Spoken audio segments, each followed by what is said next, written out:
Começando mais um vídeo aqui no canal. E aí, tudo certo contigo? Espero que sim.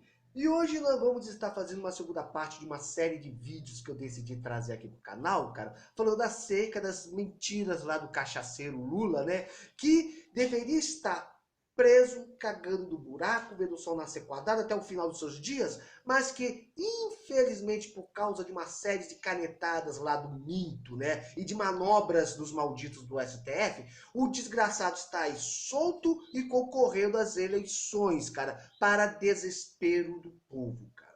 O governo Bolsonaro foi tão desgraçado, mas tão desgraçado, que o Bolsonaro conseguiu a façanha de transformar um bandido igual o Lula em uma esperança para muitos que acreditam nas mentiras do Nove Dedos, não é, cara?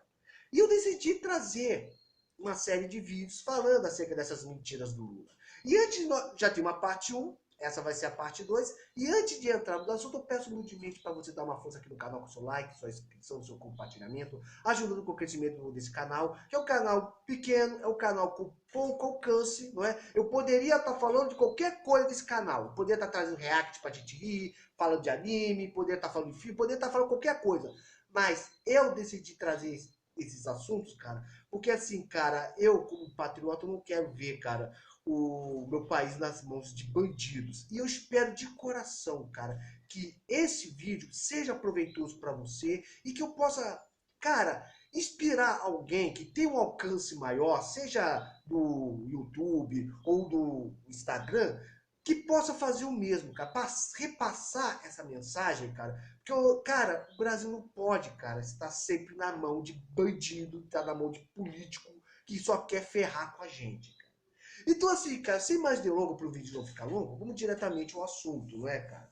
Semana passada eu trouxe eu falei acerca do Lula, que fala, que no meu governo a economia prosperava e blá blá blá. Já tem uma parte 1, né? Vou deixar no primeiro comentário fixado. E hoje vamos falar da segunda mentira dele, que é sobre a dívida externa. Velho. O Lula, eu lembro, cara, que eu tava aqui em casa, né? Junto com a namorada do meu irmão. Tava ali, aí que acontece, assistindo o telejornal, aí de repente aparece essa notícia: o Brasil pagou a dívida externa. Eu lembro que era a Priscila, né, a namorada do meu irmão da época, até comentou: pô, nossa, eu nem acredito, a dívida do Brasil foi paga, a dívida externa foi paga e tal. Né? Na época a gente caiu nessa, velho. Mas hoje, quem tem mais entendimento sabe que isso na verdade foi uma das maiores mentiras, maiores enganações que o Nove Dedos espalhou. E vamos estar lendo aqui, cara. Eu não sou especialista em economia, nada, mas eu vou ler aqui de uma maneira que dê pra gente entender como o povo brasileiro foi enganado naquela época. Vamos lá. Vamos lá pra mentira. O Brasil pagou a dívida externa. Vamos ler aqui. Assistindo 10 calotes da dívida entre 1898, vou tirar o óculos aqui para poder ler melhor, entre 1898 e 1990, não é de se estranhar que o brasileiro associe a dívida externa à fragilidade e problemas. Cara. Para boa parte do mundo, no entanto, dívida é uma forma de alavancar investimentos. Né? Ao realizar a aquisição da cervejaria SAP Miller, os brasileiros, donos da Ambev, liderados por Jorge Paulo Lemann, recorreram a um empréstimo de 47 bilhões, pagando juros de 4,25%. Ou seja, ao contrário que muita gente pensa, cara, mesmo países economicamente fortes têm suas dívidas externas. Os Estados Unidos é aí. Os Estados Unidos é o exemplo. Os Estados Unidos têm uma economia muito mais forte que nós brasileiros. E eles também têm dívida externa. Então, aí eu te pergunto, por que lá eles são ricos e nós estamos ferrados? Entendeu? Vamos lá. O número é expressivo. A segunda maior captação de dívida já realizada por uma empresa no mundo, significando um valor maior do que a atual dívida externa brasileira a um custo mais baixo. Tá. Como exemplo da AB InBev, a empresa controladora da Ambev deixa claro que dívida pode vir a ser uma solução para aqueles que possuem boas qualificações para tomar crédito e utilizem os recursos de forma eficiente. Ao atrair o grau de investimento em 2008, a economia brasileira viu um boom de seu endividamento por parte das empresas. Não é do governo, é das empresas. Para companhias como a Globo, a companhia aérea Gol ou o frigorífico JBS. A oportunidade de captar dinheiro no exterior fez com que financiar as empresas e suas operações se tornassem extremamente mais barato. Olha só. Para o governo, porém, aumentar o endividamento não pareceu uma boa ideia. Entre 2002 e 2010, que é o período lá do primeiro governo Lula, o governo brasileiro procedeu no sentido contrário, vendendo títulos da dívida interna. Aquela paga em reais, com juros que hoje giram em torno de 14,25% para pagar a dívida externa, cujos juros ficam em torno de 4%. Para o governo, realizar esta operação significou menos turbulências, uma vez que a dívida externa não está sujeita à variação do dólar. O efeito político, porém, foi notório. Composta por inúmeros credores, a dívida externa brasileira foi por muito tempo associada a um único deles, o FMI. A razão para isso é clara. Como não possui bom histórico de crédito, apenas uma entidade se dispôs por um bom tempo a emprestar quantias consideráveis ao Brasil.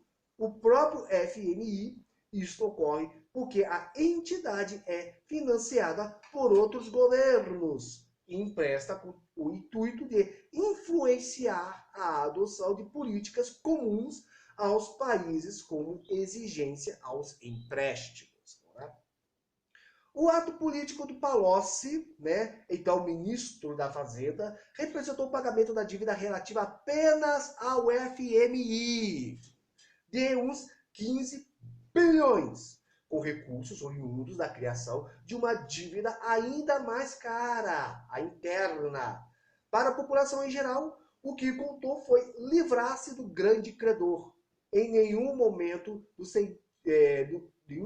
seu anúncio, porém, Palocci mencionou ter conseguido os recursos por meio de outras dívidas. Ou seja, ele usou dívida para pagar dívida. Olha só. Atualmente, a dívida externa pública gira em torno de 10% da dívida externa total e menos 5% da dívida do governo. O endividamento total do governo, por sua vez, está em 3,6 trilhões, implicando em juros superiores a 600 bilhões anuais. Olha só, pagou a dívida externa, mas, no entanto, estamos ainda mais endividados. Olha só.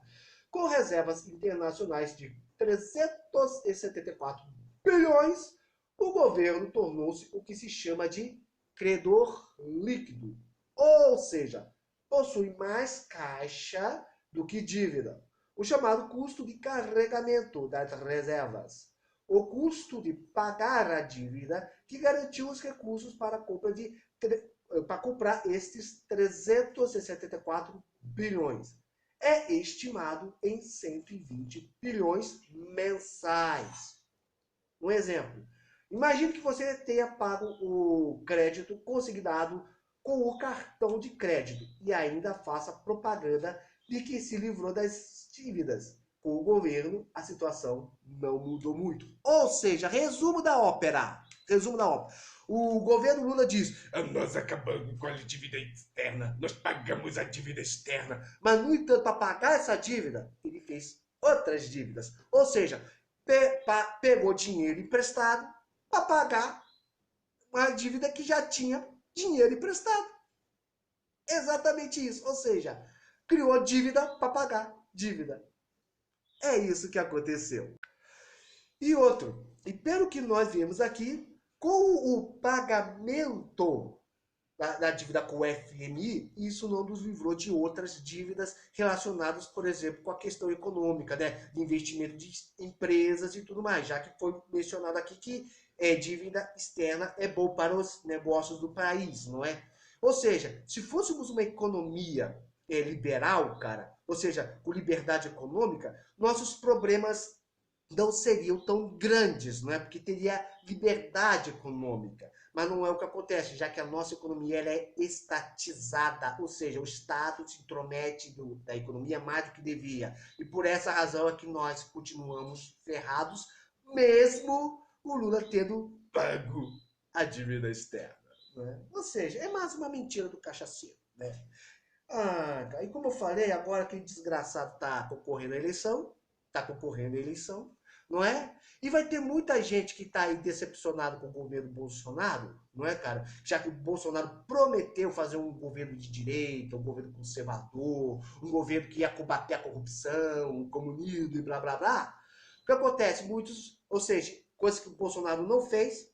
Antes disso, o Bolsonaro fez exatamente as mesmas coisas que o PT faria se o Haddad tivesse sido eleito, né? Ou seja, comprou o apoio do parlamento, colocou corrupto em cargos chaves, petistas da PGR, da AGU e do STF, não é? Tirou dinheiro da educação, da saúde e outra para dar para bandido. Ou seja, fez exatamente as mesmas coisas que o PT faria se o Haddad tivesse ganhado. E agora, muitas pessoas aí, desapontadas, estão vendo no cachaceiro uma esperança que não existe. Ou seja, Bolsonaro e Lula são farinhas do mesmo saco. Ai, cara, e ele vai usar muita mentira. Porque esse governo isso, esse governo aquilo, meu governo era bom, babá, e muita gente vai acreditar. Mas tá aí, cachorro maldito tá latindo.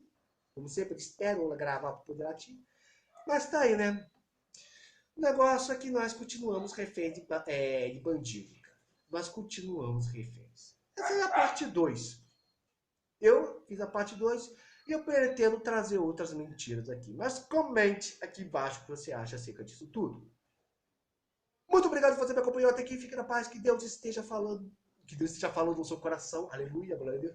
Muito obrigado por você ter me acompanhado até aqui. Que Deus esteja te abençoando grandemente nesse dia de hoje. Até. Tchau. E fui!